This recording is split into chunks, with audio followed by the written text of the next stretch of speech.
introduction. I will be giving a brief about transfer technology in the DRDO. So just to tell the agenda, today I will be just touching the challenges in defense manufacturing, DRDO initiative, how we are trying to mitigate these challenges, and in brief I will be giving you what is our policy presence of transfer technology. So, to start with, industries are the backbone of any economy. And for DRDO, they are very important partners and engage in almost every project. So we started with the B2P, then we shifted from build to design, build to specification. Now we have reached a stage where industries are coming as a partner.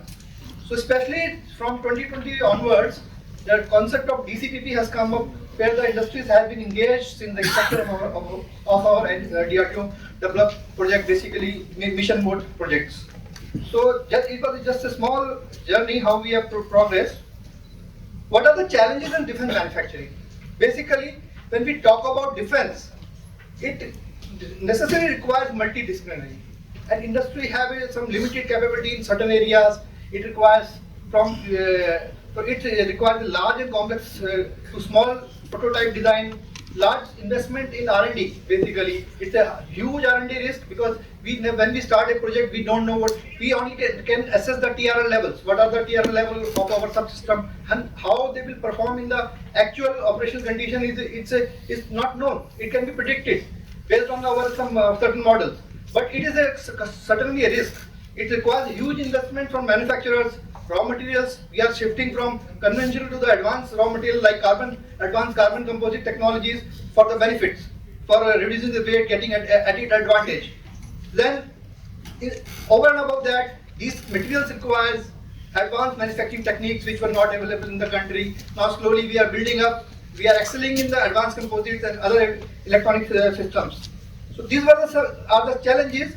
Other things are there from size. If we can talk about from micro level to the a missile systems, which is a few meters, low batch size, because we don't have too many prototypes we can test. We can't afford to test because of cost and time run that benefit analysis.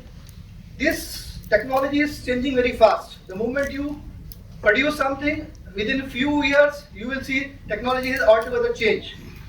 Diverse technology and stringent QRS requirement already, that SEMILAC certification for the airborne systems and crypto certifications. Other certifications, so many certifications are required for the defense equipment. Then environmental the requirements and supply chain management, because when we build a system, so many industries come together, especially MSMEs. They are the part of a big supply chain.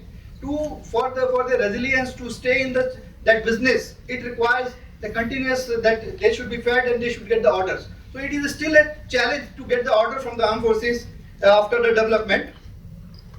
Just to tell you, DRDO is trying to mitigate all these challenges. How through the various initiatives. These are some of the things. As we know, that transfer technology is the major thing where the DRDO post-development transfers technology to the Indian industries, including MSME and startups. Then we have another thing, intellectual property rights, wherever we have our IPRs, we are offering to the industries for their commercial exploitation. They can simplify an application with 1,000 rupees and they can own an IPR. They can use the IPR of DRDO for developing and doing value addition in that. I already told you that development cum production partner model we have created. More than 150 development partner has been selected so far. So the advantage is that when industry starts working with DRDO since the inception of a project, they get a feel, they get interact with the scientists, they can see the scenario, what is happening, they can participate in our PDR, DDR, CDR, extra trials also. So it's a huge benefit they get when they engage with the DRDO. Then we have a TDF scheme, which other speaker will be speaking. This scheme is specially designed to mitigate the risk. Up to 50 crore funding DRDO is doing. Then specialty, I would like to highlight only one point, that we are funding up to 90%. Nobody is funding. Even in the other department of MOD, 50% funding is there. We have a center of excellence for there. We felt that we are giving project to IIT, they are bringing to the TRL level 4 where the lab level testing is done. How to take it to TRL 7 or 8? So now we have changed to DIIQM where the industry has been integrated in the system industry can be selected so that it can take up for the higher tier level up to 7 or 8. DRDO has opened its test facilities. These are the major area because it requires a huge investment and industry need to test their product maybe in once or twice. So we have opened our test facilities and it is offered through DTP, Defense Testing Portal, on the MOD website. Certification evaluation, previous speaker already talked about the SAMILAC certification. Somebody was asking for software. So our SAG lab in Delhi is doing that crypto certification and the testing. So I think you can approach them if they can solve your problem. So other thing is that DRDO not only doing for their product, but we are trying to help out the industry in their endeavor. So we have another policy, deposit work, through which we are taking design consultancies, software development for tools and other challenges of the industry.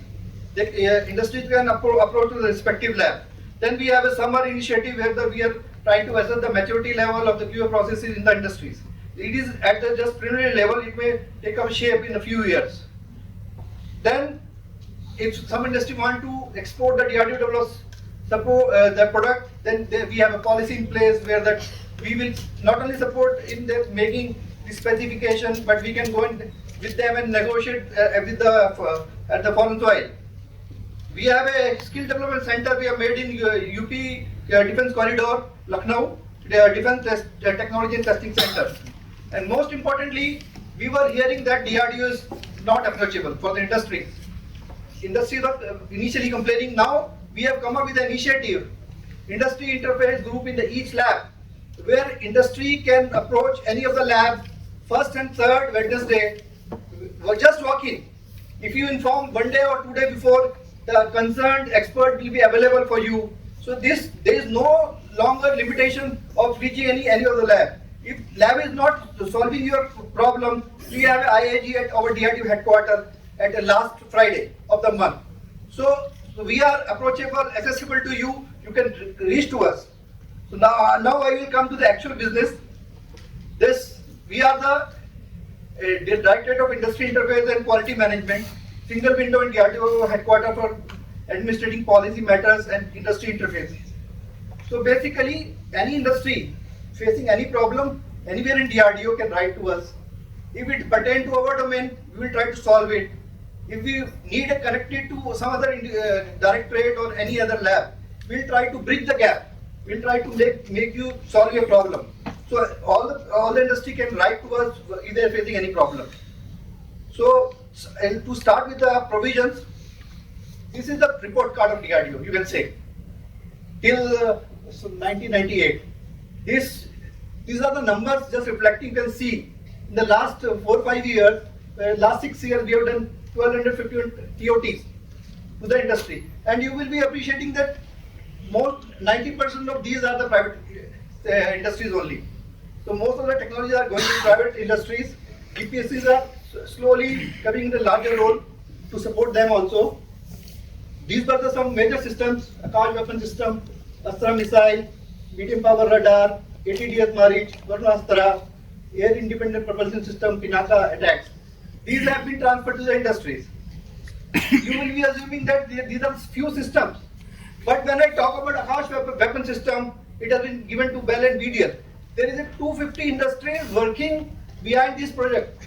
They are the only lead system integrator or DCVP. So there is a whole chain of supply chain of industries. So it's a big ecosystem building itself, turning itself.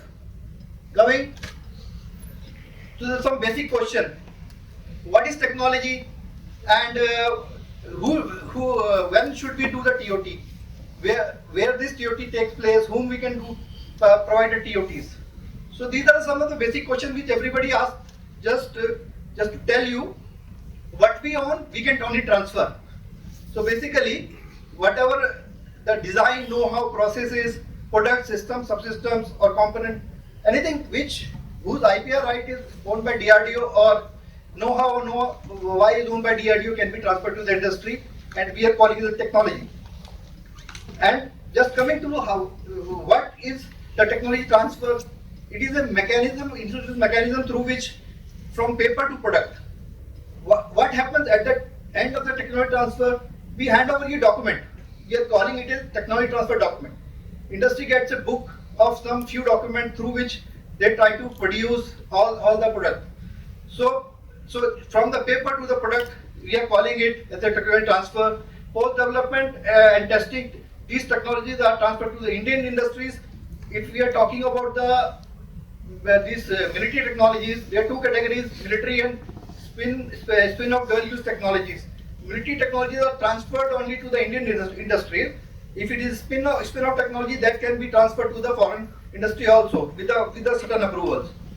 So these transfer involve both the technologies. Then just why we transfer this technology? I already told you that DRDO is the R&D. Given the R&D, we cannot do production work. To enable industry to manufacture and sell their product in the market, to build India as a manufacturing hub. Transform. Our aim is to become a net exporter in defense manufacturing.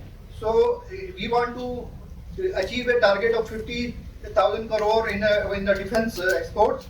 So DRDO developed equipment is making quite a bit contribution in that goal to make India for the world.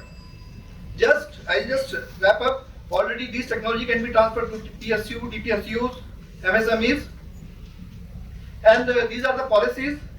These policies are available. It gives you detailed insight how we are doing that technology transfer. Most importantly, everybody asks, what is the cost of technology? So we are charging for the military technology 5% of the development cost.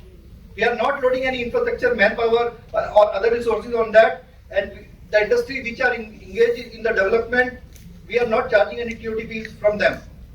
For the category V spin-off technologies, this is up to 20% of the development cost, and we are receiving bids also. If there is a more demand of that technology, then we are not going for the bidding. More than 5 industries are interested, then we are cutting to the 20% only, because sometimes it monopolizes. Somebody quotes very high. There is no royalty for the government agencies and 2% for the commercial market and the export. Just these are some of the salient features. The technologies are given non-exclusive and on level playing field with the DPSUs. 10 for licenses for 10 years. Free handholding is given to the industries, and one technology can be held by multiple industry, and multiple industry can hold multiple technology. Some licensing requirements need to be met. PESO and DPIT licenses for explosives and military equipments. One important aspect of our TOT is that FOEMs are not allowing any value addition in their TOTs. If our industry want to do the value addition in our TOT, they can do. We will give them exclusive marketing right. This is the most important aspect which is missing in the foreign TOTs. We are also giving TOT to the startups based on their profile. This is the simple process. Technology nomination, then we have a costing, then we seek interest from the industries. Then after that industry response, there is assessment is there, due diligence by industry, signing of agreement and handing over of the document. This is our website where you can approach drdo.gov.in under offerings TOT.